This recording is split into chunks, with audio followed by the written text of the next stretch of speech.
একের পর এক নতুন কর্মসূচি দিয়ে যাচ্ছে কোটা সংস্কারের দাবিতে আন্দোলনরত শিক্ষার্থীদের প্ল্যাটফর্ম বৈষম্য বিরোধী ছাত্র আন্দোলন।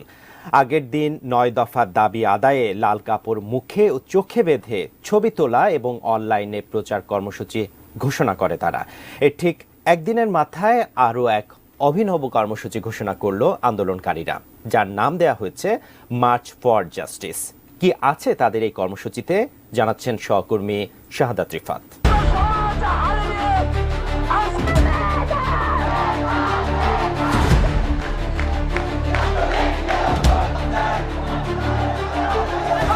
সরকারি চাকরিতে কোটা সংস্কারের দাবিতে শিক্ষার্থীদের আন্দোলনকে ঘিরে চলা সংঘাত ও সহিংসতা এখনো বিশ্বজুড়ে আলোচিত।